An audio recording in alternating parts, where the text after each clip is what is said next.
Zulf Lawen, bienvenue dans Graffiti.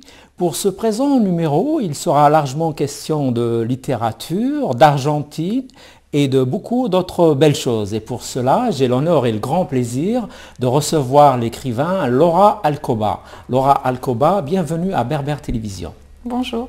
Bonjour, donc Laura, tu viens de publier un excellent roman aux éditions Gallimard, Le Bleu des abeilles, qui a été très bien chroniqué par la presse française en général. Alors, tu peux nous dire un mot sur ce livre, sur ce roman? Oui, alors c'est un roman dans lequel s'exprime une petite fille qui a entre 10 et 11 ans. 11 ans à la fin du livre. Elle vient d'arriver en France. Elle parle assez mal français au départ, en tout cas dans les premières pages. Et elle vit dans une banlieue parisienne, au Blanc-Ménil, avec sa mère, réfugiée politique. Et une grande partie de sa vie se passe par écrit. Pourquoi? Parce qu'elle entretient une correspondance avec son père, qui est resté en Argentine et qui est prisonnier politique. Elle lui écrit une fois par semaine et son père lui écrit aussi une fois par semaine. Alors c'est très très fortement inspiré de mon arrivée en France. Ouais, de ton arrivée en France. Effectivement, le roman est plein de charme, plein de poésie et plein d'émotions aussi. Hein. Le roman commence lorsque la fille est en Argentine, elle a 8 ans. Elle sait qu'elle va partir en France, mais il faudra faire beaucoup de choses. D'abord administrativement, et puis elle se prépare à écrire, à parler cette langue.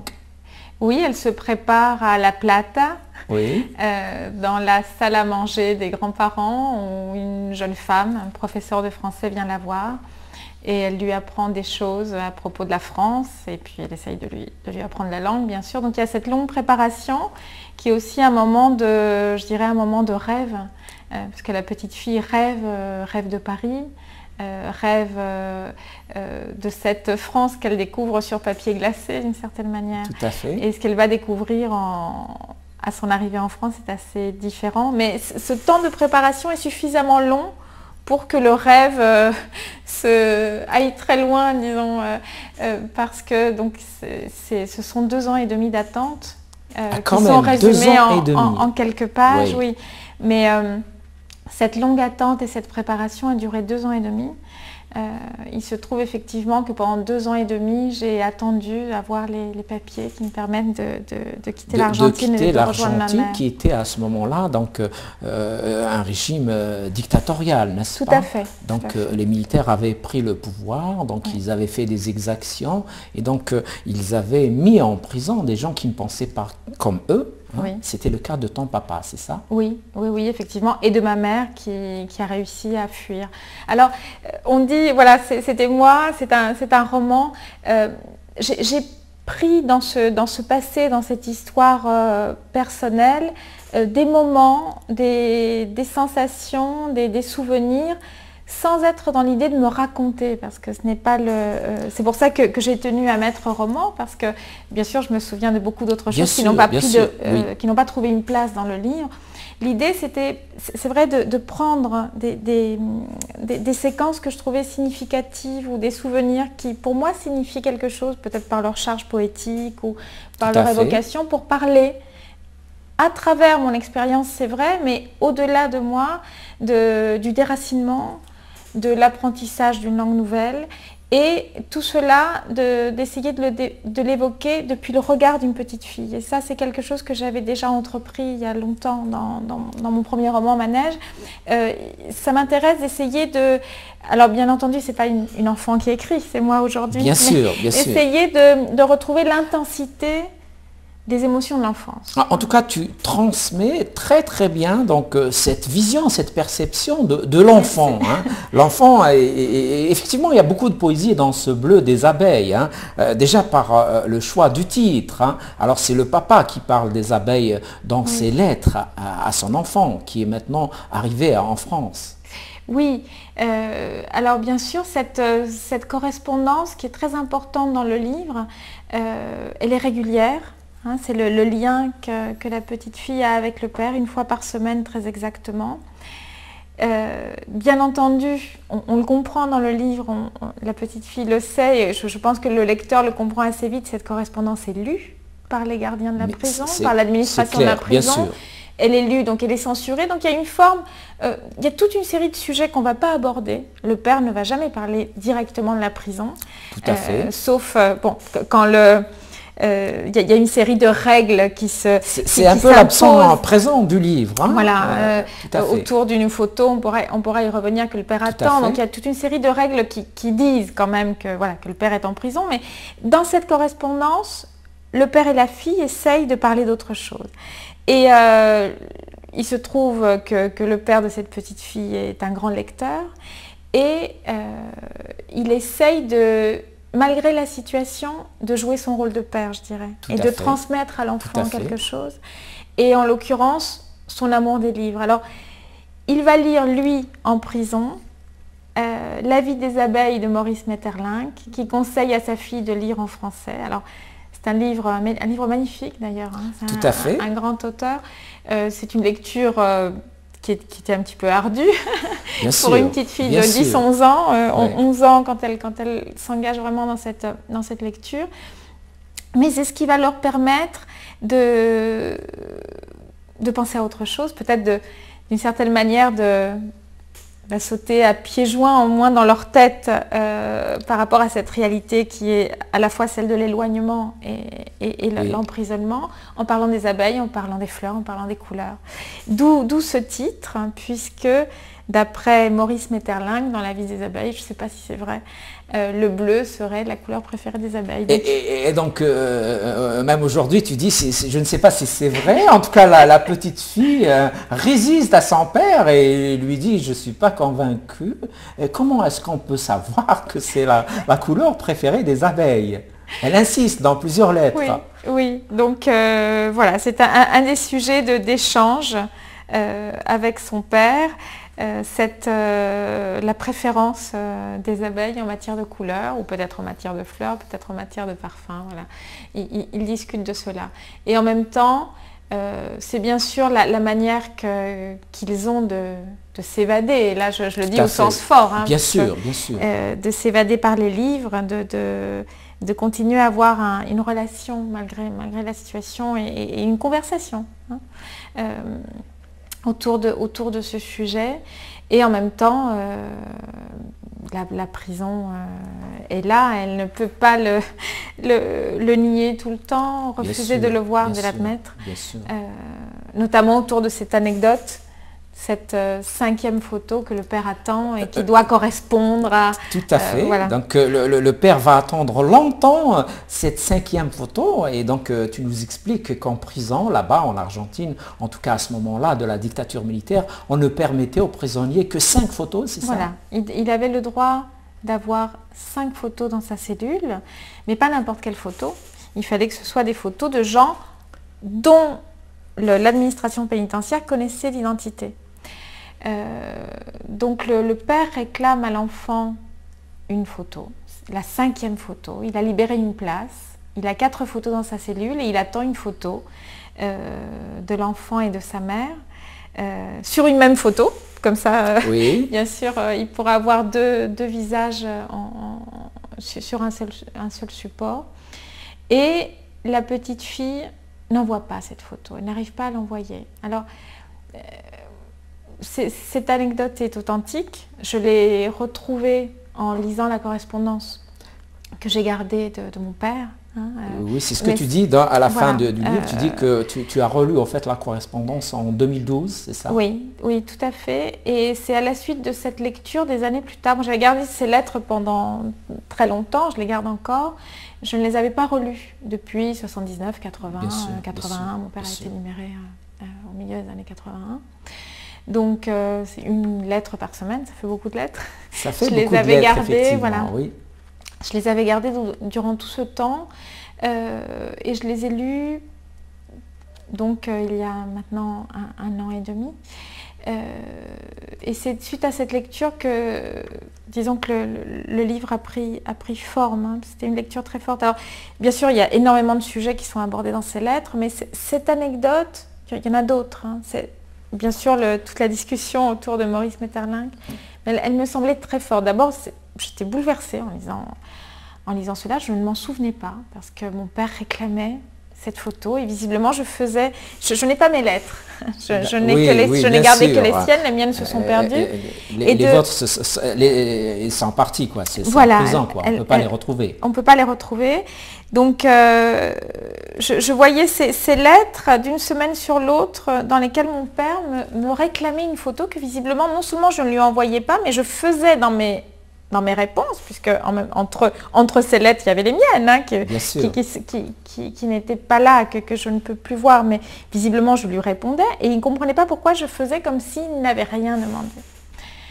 Et ça m'a bouleversée de lire cela. Je ne me souvenais pas de cet élément-là, et j'ai essayé de lui donner un sens dans ce livre, hein, parce que je pense, ce n'est pas dit de cette manière-là, hein, mais que la petite fille du Bleu des Abeilles a du mal à accepter, bien sûr, la réalité. Et à un moment, elle fait irruption. Et elle fait irruption dans ses règles, hein, dans cette correspondance qui se développe sous le regard bien sûr, des gardiens de prison. Cette photo qui doit correspondre aux règles que eux ont instauré. Et donc là, il y a un refus. Et je crois, autour de cette écriture sur les sensations, les sentiments de l'enfant, hein, quand on analyse l'angoisse, la peur, on est déjà dans une forme de maîtrise. Parfois, les enfants sont pris à la... il y a une émotion qui leur serre la gorge, il y a quelque chose qui les prend, qu'ils sont incapables de nommer. Tout à fait. Et là, c'est ce qui se passe pour moi autour de cette photo. Elle est incapable de l'envoyer, elle n'y arrive pas, elle ne peut pas,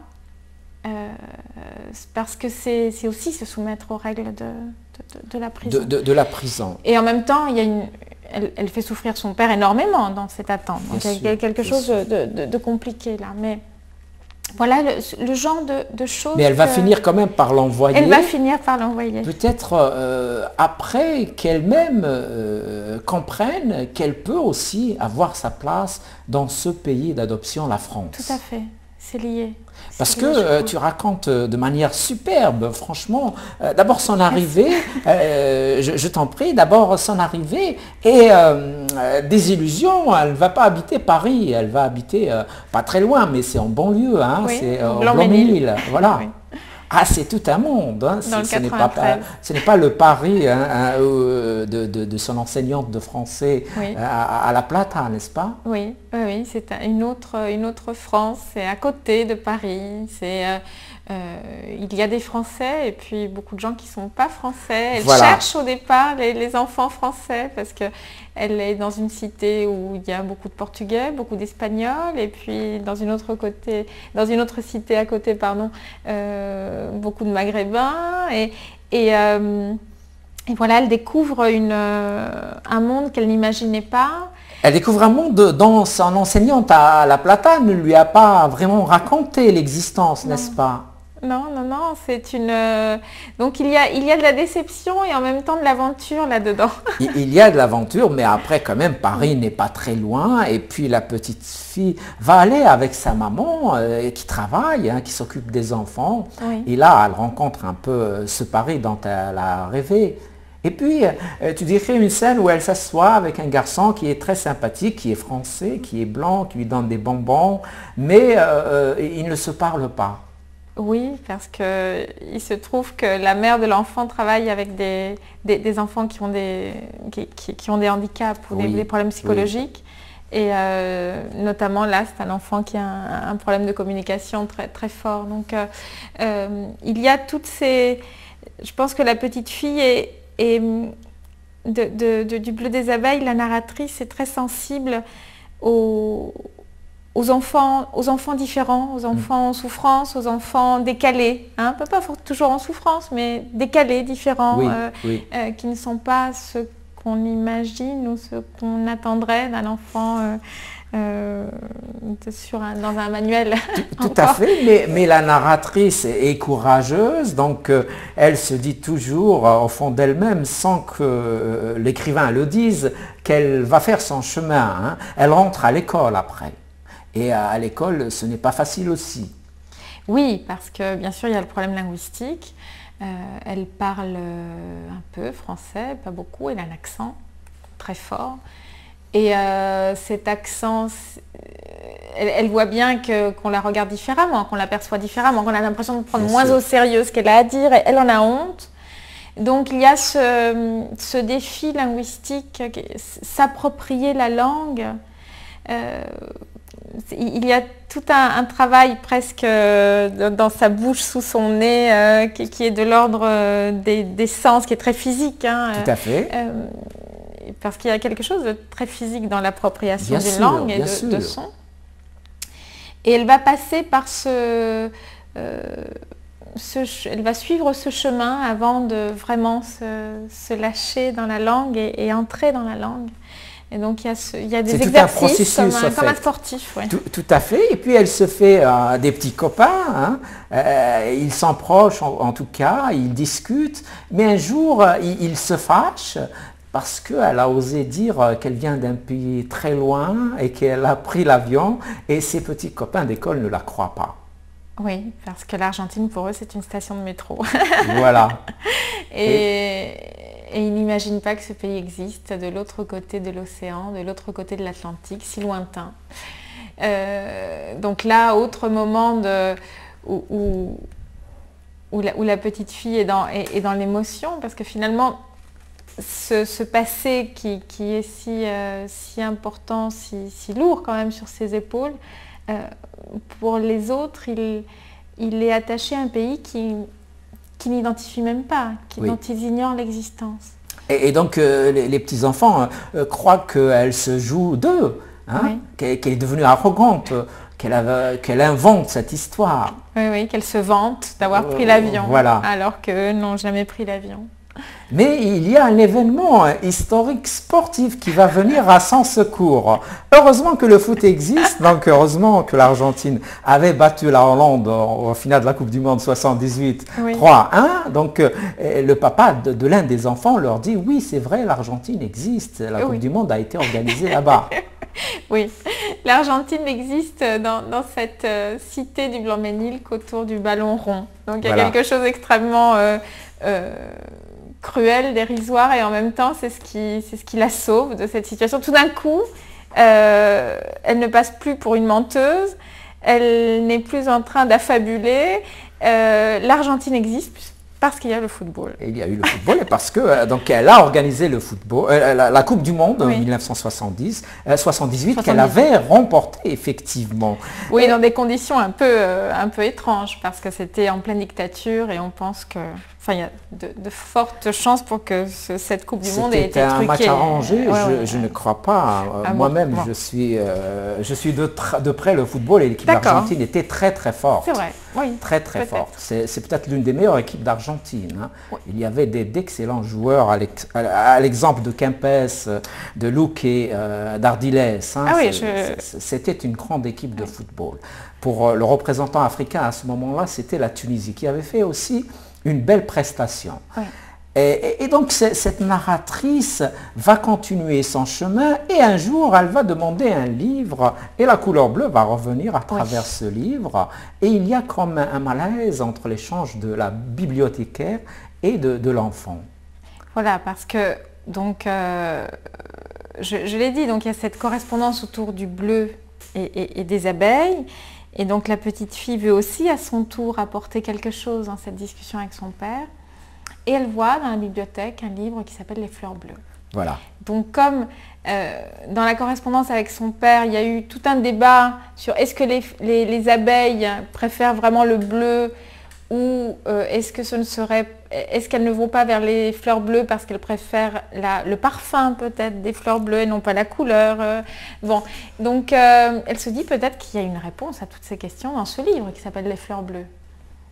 Et donc elle emprunte ce livre, mais c'est difficile pour elle d'emprunter ce livre parce que la bibliothécaire est convaincue que ce n'est pas un livre pour elle. Pourquoi? Parce qu'elle a un accent, parce qu'elle a 11 ans, que c'est un livre compliqué de Raymond Queneau, avec beaucoup de jeux de mots. Elle lui propose autre chose carrément d'ailleurs. Oui, elle lui propose de lire des choses de son âge, Le Petit Nicolas, voilà. Tintin, en tout cas de reposer ses fleurs bleues et la petite fille s'accroche.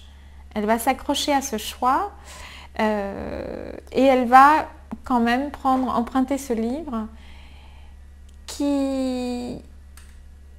auquel elle ne comprend pas grand-chose, effectivement. Donc, dans un sens, la bibliothécaire avait raison. Mais elle avait tort. Mais elle avait tort, voilà. Mais elle avait tort. Elle avait tort parce que bien sûr, ce livre a une signification qu'elle ignore donc pour la petite fille.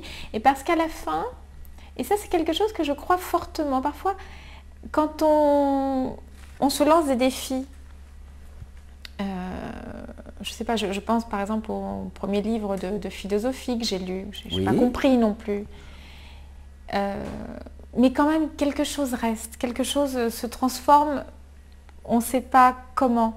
Et ce livre, qu'elle ne comprend pas vraiment, elle l'avale, elle va au bout jusqu'au dernier mot, comme si, voilà, elle veut y arriver, elle va au terme du livre, et c'est autour de cette lecture que quelque chose se dénoue, et que finalement, la langue française avance très très fortement en elle quand même. Et puis donc, un jour, cette narratrice, cet enfant, se surprend à parler à sa mère en langue française. Oui. Comment cela arrive? Sans le vouloir. Et sans le vouloir, effectivement. Donc, après l'avoir beaucoup voulu, c'est ça qui est paradoxal. Voilà. C'est-à-dire qu'elle l'a beaucoup voulu, beaucoup désiré. Elle a fait beaucoup d'efforts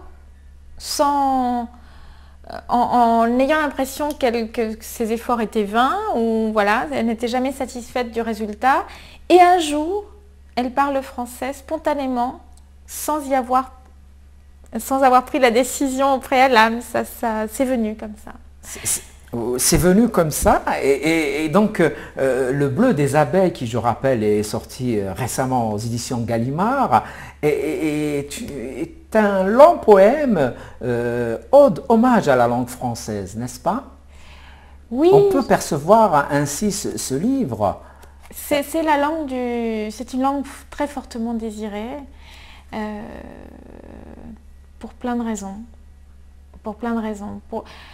Pour la petite fille, c'est vrai que l'espagnol est la langue, je pense, même si cette correspondance avec son père est si importante, l'espagnol reste la langue où la parole est sous contrôle.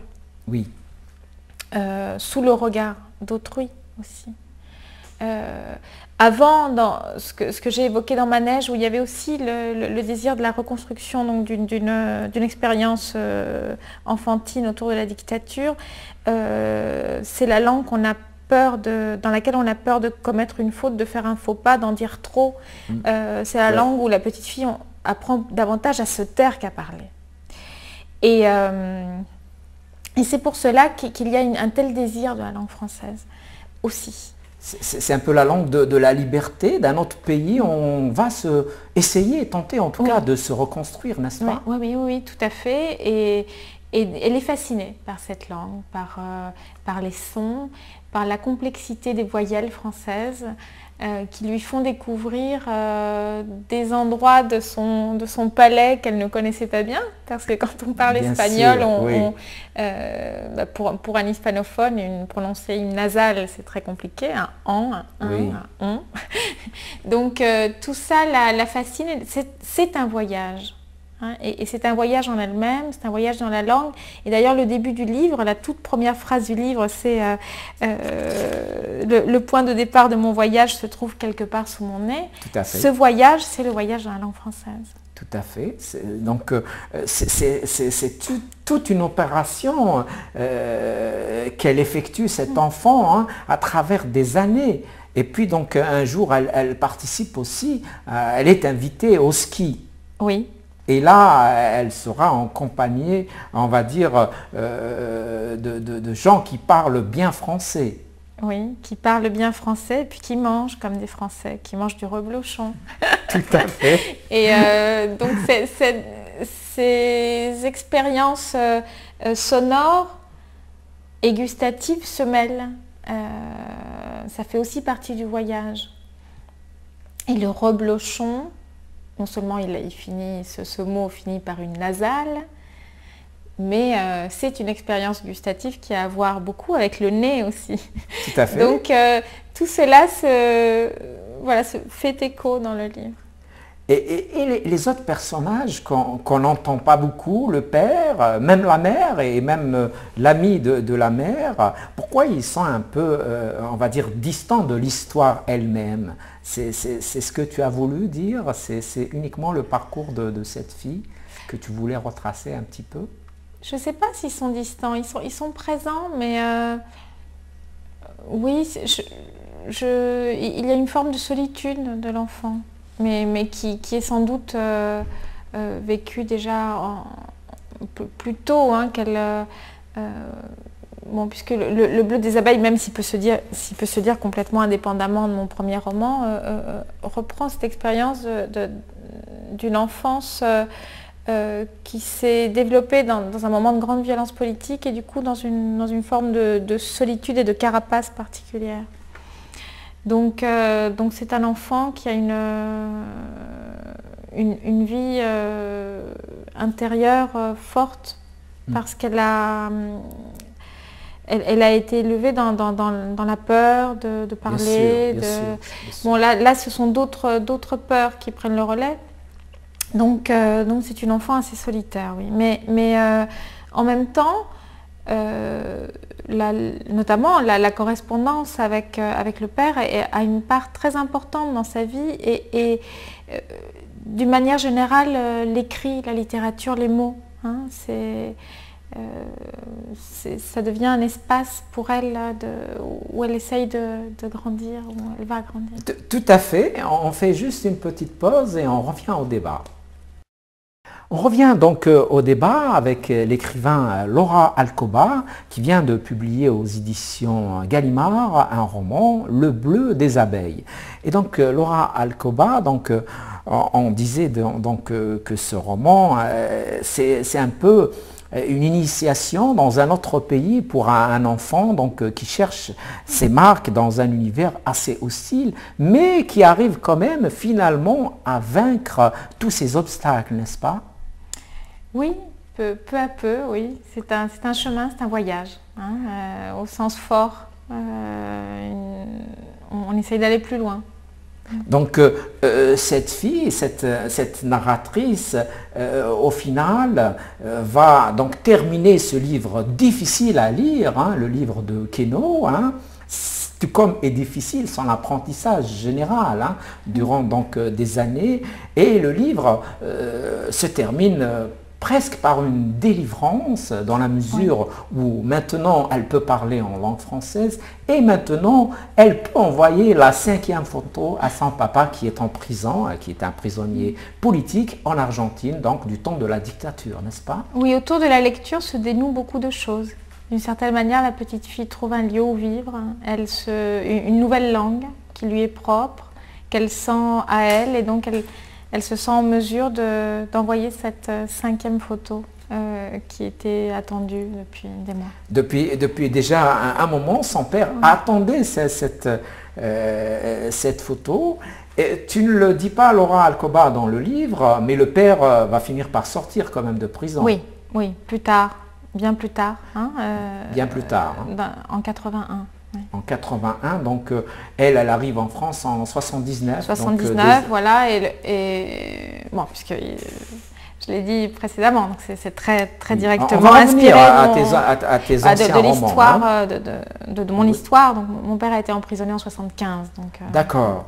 Donc il a vraiment passé du temps en prison, de la dictature. Mais heureusement qu'aujourd'hui, l'Argentine n'est plus une dictature, à l'instar pratiquement de tous les pays d'Amérique latine. Donc l'homme finit toujours peut-être par vaincre l'horreur, par vaincre la dictature. Et Laura Alcoba, donc, tu publies donc, des romans depuis quelques années. Le bleu des abeilles est donc ton quatrième, exactement. Et donc le premier c'était en 2007, toujours aux éditions Gallimard. Il s'appelait Manège, petite histoire argentine. Oui. C'était quoi ce roman? Alors, c'est un livre qui est très directement lié au bleu des abeilles, oui. Puisque d'une certaine manière, le bleu des abeilles prolonge ce premier roman, même si ce sont deux livres indépendants. Manège, c'est l'histoire d'une petite fille qui est plus jeune que dans le bleu des abeilles, parce que donc c'est chronologiquement avant, et là, 7 ans et demi au début du livre, 8 ans à la fin, 8 ans et demi, et elle vit dans la clandestinité avec sa mère, dans une maison où il y avait une imprimerie clandestine. Donc au tout début du livre, justement, 75, le père est emprisonné et la petite fille se cache dans cette maison avec sa mère, où il y a d'autres militants, des opposants qui militent dans un groupe. C'était les militants de gauche, on peut dire comme ça, les choses, peut-être même communistes, oui, je ne sais pas. d'extrême gauche, oui. Oui. Et, mais la question n'est pas... la question politique, je l'aborde sans l'aborder vraiment, c'est-à-dire qu'elle est omniprésente. Moi, ce qui m'intéressait dans Manège, c'était d'évoquer l'expérience d'une enfant dans des moments de violence politique. Et paradoxalement, donc la situation politique en Argentine était très dure, mais très compliquée aussi, et elle reste encore pour les historiens, surtout en 75-76, parce que le livre commence un peu avant le coup d'État. La violence politique était déjà là, c'était une période assez trouble. Je ne suis pas tellement entrée je suis pas du tout entrée dans les détails autour de cela, et je me suis centrée sur les sensations de l'enfant et ce qu'elle perçoit, oui. ce à quoi elle est soumise. Et à la fin du livre, j'évoque ce qui a malheureusement eu lieu réellement, à savoir que toutes les personnes qui se trouvaient dans cette maison où il y avait une imprimerie clandestine ont été assassinées après le départ de la petite fille, la narratrice, et de sa mère. Et de sa maman. Donc là, disons que ce dénouement tragique et réel était très, très présent pour moi. Et j'avais... je n'aime pas beaucoup l'expression devoir de mémoire, mais il y avait cette idée il me semblait qu'il fallait que je raconte cette histoire, que je raconte cette expérience, parce que toutes les personnes qui avaient vécu avec nous à ce moment-là n'étaient plus là pour le faire. Et donc, dans ce premier livre, j'ai parlé de la manière dont, voilà, de cette imprimerie qui se trouvait derrière des cages de lapins, puisqu'il y avait un élevage de lapins qui était censé servir de couverture à l'activité clandestine de la maison. Voilà, et donc il y a une série de scènes comme ça qui correspondent toutes à des souvenirs précis, comme d'une certaine manière comme dans Le bleu des abeilles, sans être dans une démarche autobiographique de me raconter. Tu parles un petit peu des disparitions dans Manège, petite histoire argentine. Tu évoques un petit peu dans Le bleu des abeilles. Bien sûr. On sent que ton papa n'est pas un prisonnier ordinaire, et puis quand même on évoque un peu les disparitions. Il y a eu beaucoup de disparitions forcées en Argentine. Tout à fait. J'ai grandi dans... C'est très, très étrange. Les gens disparaissaient. Et pour un enfant, ça faisait partie de ma réalité, curieusement, mais de la réalité de beaucoup de personnes de ma génération en Argentine aujourd'hui. Quand le livre a été publié en Argentine, j'ai reçu beaucoup de lettres, de mails de lecteurs. De gens qui se retrouvaient dans ce que tu racontais réellement. Oui, parce que il y a eu des récits faits par des personnes qui étaient adultes à ce moment-là, qui étaient dans une démarche différente. Des récits d'hommes politiques ou de femmes politiques, n'est-ce pas? Mais là, c'est pour un enfant, se dire, tiens, je n'ai pas vu le voisin aujourd'hui, on l'a peut-être effacé. C'est quelque chose de très, très particulier et qui pour moi était réel. on pouvait disparaître. Ce n'était pas la même chose que mourir. Oui. C'est tout d'un coup être gommé, comme quelqu'un qui... Voilà. C'est peut-être ça le plus grand mal de ces disparitions forcées, parce que l'homme ou la femme, ou peut-être même l'adolescent ou l'adolescente n'est plus là. On a un petit espoir de le retrouver, mais on peut se dire aussi qu'on ne le retrouvera jamais. Oui, oui, oui, pendant longtemps. Alors maintenant, on sait que les disparus ont été assassinés. Bien sûr. Mais pendant des années, il y a eu toutes sortes d'hypothèses autour de ces disparitions. On disait il y a eu un extraordinaire mouvement de femmes autour de ces disparitions, un mouvement qui est devenu reconnu à l'échelle mondiale. Oui, oui, les maires de la place de Mai qui ont, de manière très courageuse, dénoncé et manifesté pour dénoncer ces disparitions déjà sous la dictature. Tout à fait. Pas attendu ce qui n'était pas facile à ce moment-là, bien sûr. Bien entendu. Elles pouvaient elles-mêmes disparaître à leur tour, bien sûr. Peut-être même que certaines ont disparu à leur tour. Oui, tout à fait. Et elles manifestaient en silence. Alors c'est très, très important le silence dans tous ces livres, parce que la dictature impose le silence. Et elle manifestait en silence, mais elle manifestait tout de même avec un foulard blanc sur la tête, tourné en rond sur la place de Mai. La place de Mai, donc à Buenos Aires, c'est ça? Les folles de Mai. Les folles de Mai, on les a appelées. Et elles ont revendiqué las locas de Mayo, elles ont revendiqué cette appellation. Oui, les folles de Mai, elles manifestaient quand même. Elles dénonçaient quelque chose en silence, parce qu'elles ne pouvaient pas le faire autrement au début. Mais elle le dénonçait quand même. Et dans le livre qui vient après, alors, donc c'est Jardin blanc, c'est toujours aux éditions Gallimard, c'est en 2009. Oui. C'est une histoire aussi argentine ou pas? C'est une histoire argentine, mais c'est un livre très différent, je dirais, c'est vrai. Dans mes 4 romans. Qu'est-ce qu'il raconte alors? Alors, pour écrire ce livre, je suis partie d'une anecdote authentique. Il y a beaucoup de personnes qui ont pensé que je l'avais imaginé, inventé, mais non, c'est que le général Perón, argentin, a vécu pendant 1 an à Madrid, en exil, dans le même immeuble qu'Ava Gardner. D'accord. La fameuse actrice américaine, bien sûr. Superbe, sublime Ava Gardner. Tout à fait, bien sûr. Donc, je suis partie de cette anecdote pour écrire à la fois un livre où il y a de l'histoire avec un grand H, je dirais, parce que je m'étais beaucoup documentée, et en même temps il y a un personnage de fiction qui s'est glissé. Donc c'est un livre à 3 voix. On passe d'un étage à l'autre dans un immeuble de Madrid, immeuble qui existe, que je suis allée voir. Mais donc il y a à la fois cette, et les 3 voix, cette histoire réelle. Alors, donc les 3 voix qui prennent la parole à tour de rôle, c'est bien sûr celle d'Ava Gardner, qui à l'époque était dans une forme d'exil, je dirais, à Madrid, parce qu'elle,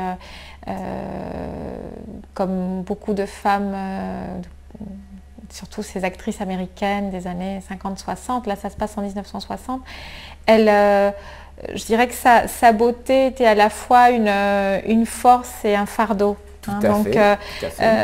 C'est un sujet qui me touche, qui m'intéresse beaucoup, et il se trouve qu'elle a écrit des mémoires. Je crois qu'on l'a un peu aidée pour écrire des mémoires, mais c'est elle qui s'exprime dans ses mémoires. Très beau livre où elle parle de cela de manière très, très émouvante, très touchante.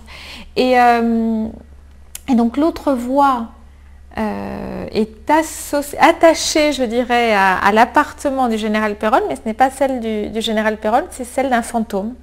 Un fantôme, d'Eva Perón. Eva Perón, donc. Qui était morte et qui revient dans le monde. Et d'une certaine manière, sa mort obsédait à l'époque les Argentins. Pourquoi? Parce que on a fait disparaître son corps, et là on parle encore de disparition.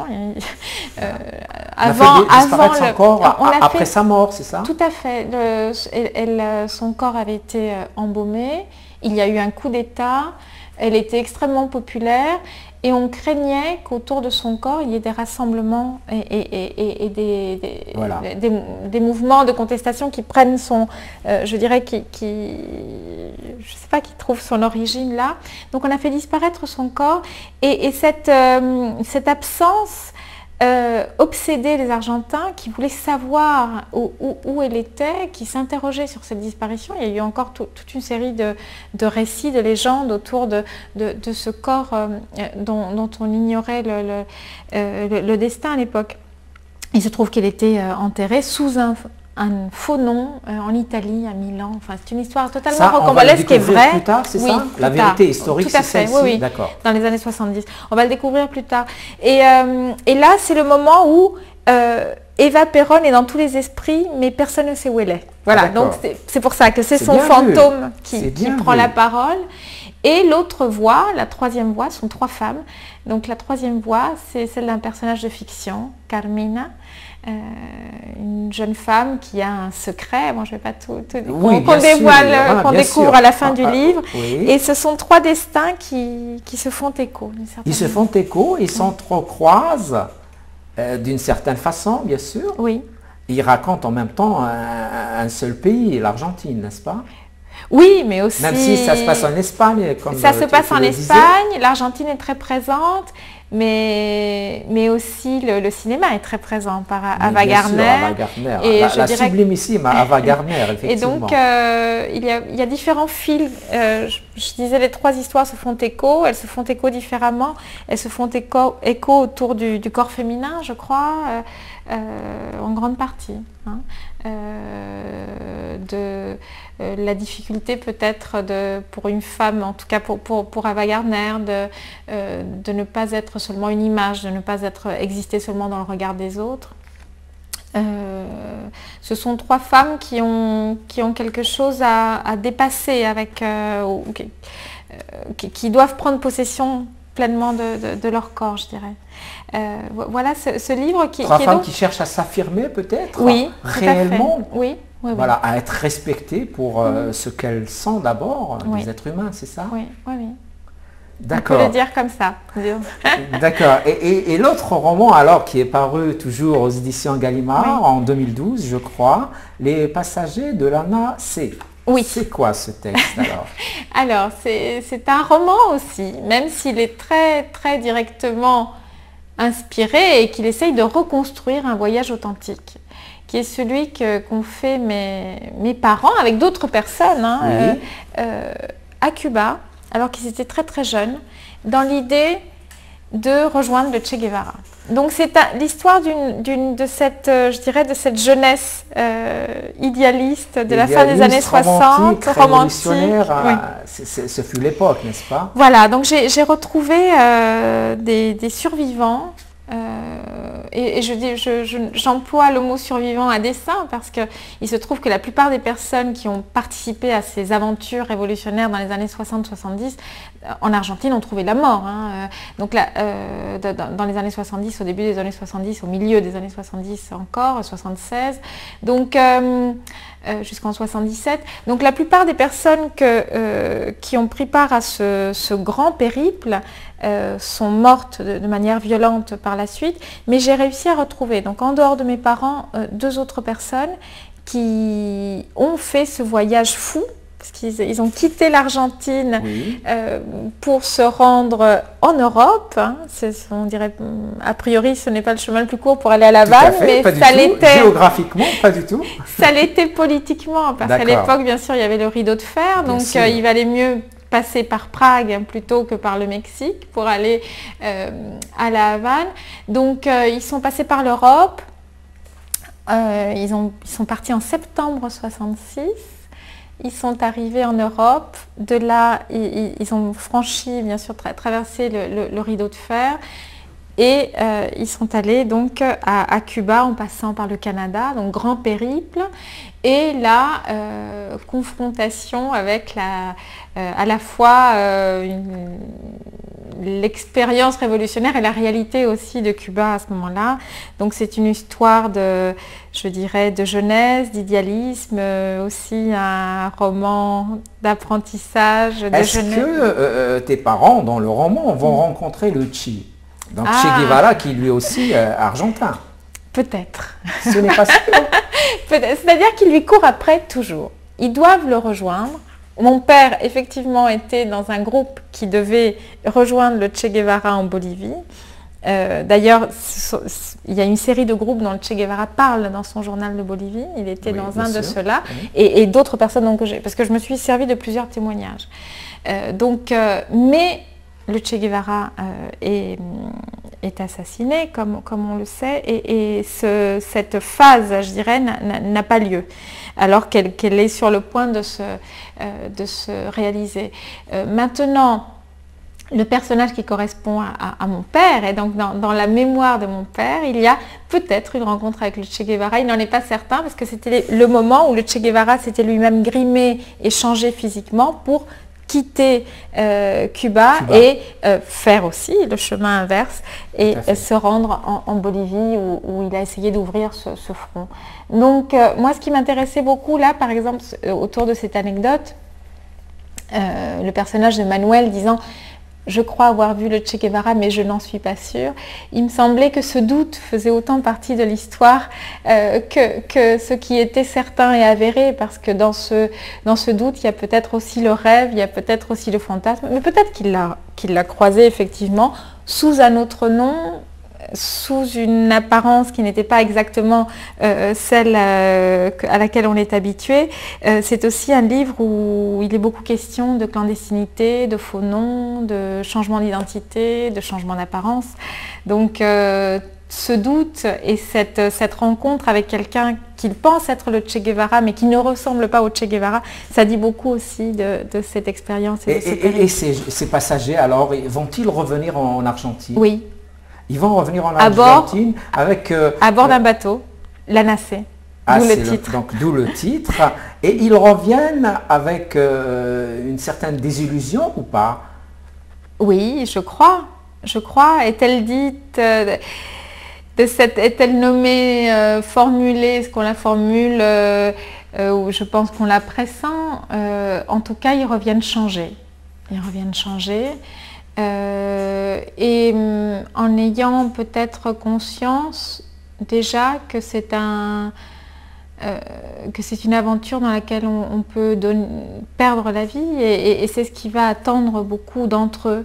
Hein. Donc à la fin du livre, il y a quelques pages auxquelles je tiens beaucoup, ce sont des pages que j'ai appelées stèles, dans lesquelles j'ai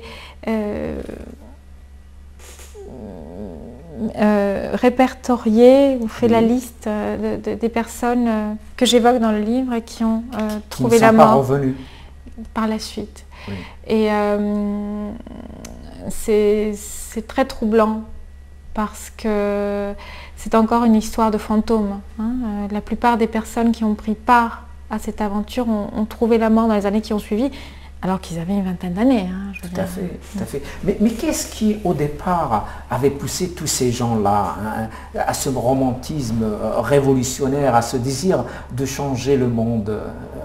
Il y a eu des choses qui se sont passées en Amérique latine pour qu'il y ait ce mouvement, parce que j'imagine qu'il n'était pas seulement en Argentine. Oui, non, bien sûr, c'était un mouvement mondial, générationnel, hein, puisque une de mes sources aussi, ça a été Régis Debray, qui lui a suivi ce même itinéraire et s'est retrouvé en Bolivie avec le Che Guevara et a failli perdre la vie aussi dans cette histoire. Donc il y avait des Français aussi, il y avait des gens qui venaient d'ailleurs. C'était peut-être la dernière grande utopie, je dirais, le dernier moment où il y a eu une sorte d'aventure et d'utopie collective, et ça me fascinait. Je voulais l'évoquer, même si c'est quelque chose qui m'est, voilà, que je comprends sans comprendre. Je voulais qui me parle de ce moment-là et essayer de de le retracer dans ce livre. C'est bien que tu aies essayé. Il semble que cette période a été aussi foisonnante au niveau des arts, hein, de la musique, du cinéma, de l'écrit aussi. Hein. Tu as dit tout à l'heure, c'est la dernière utopie. C'est fini, les hommes ne peuvent plus, les hommes et les femmes bien sûr, ne peuvent plus rêver collectivement. Je ne sais pas, mais là on est un peu... On est un peu coincé. On est un peu en mal d'utopie, non? Je ne sais pas. Ce qui était surprenant quand j'ai entrepris d'écrire Les Passagers de la Nacée, c'est que je me suis rendu compte qu'il y avait beaucoup de personnes qui avaient participé à cette aventure, je dirais. C'est un peu bizarre de dire aventure quand on y perd la vie, mais il y avait en tout cas un souffle, cette idée-là de participer, de prendre le train dans le bon sens, de contribuer comme on pouvait, parce que c'était là qu'il fallait être, une sorte de grande certitude comme ça, mais qu'il y avait très peu de récits, très peu de romans. D'ailleurs, il y a très peu de romans où apparaît le Che Guevara comme personnage. Je me suis beaucoup interrogée là-dessus, j'ai essayé d'interroger les personnes que j'ai pu croiser là-dessus. Pourquoi on avait si peu parlé en réalité? Alors il y a des livres d'histoire, mais c'est pas la même approche. C'est pas la même approche. Pourquoi ça avait donné lieu à si peu de romans, de récits non directement historiques, hein, mais... Et je crois... Il y a différentes explications à mon sens. D'une part, que cette génération avait et a peut-être encore très fortement le culte je dirais le culte de la clandestinité, mais c'est plus que ça. Pour participer à la révolution, il fallait se faire oublier. Oui. Aujourd'hui, on essaye de se mettre en avant. Voilà. Mais là, il fallait se faire oublier. Plus on participait, et moins on était repérable. Donc il y a cette idée-là. Et puis il y a aussi, je crois, et là on revient à, alors est-ce qu'il y a des illusions, pas des illusions, c'est difficile de dire, voilà, on y a tant cru et maintenant nous n'y croyons plus. Donc il y a une difficulté, je crois, à évoquer ces années, ces aventures, cet engagement. Et donc j'ai voulu recueillir ces témoignages et en même temps en faire un livre qui n'est pas un livre directement politique, moi je ne le conçois pas comme ça, mais un livre sur les idéaux, sur l'idéal de jeunesse, sur ce grand désir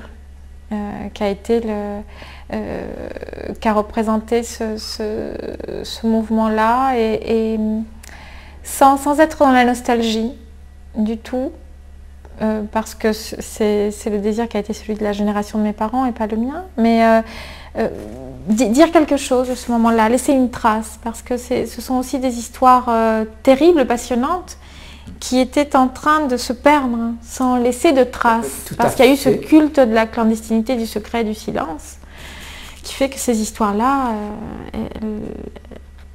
tout à fait. Ces histoires ont certainement permis aussi l'avènement d'une autre période, hein, puisqu'aujourd'hui l'Argentine n'est plus une dictature. Tout à fait. Depuis déjà longtemps, hein, n'est-ce pas? Oui. Et comment en Argentine aujourd'hui on perçoit cette période dictatoriale?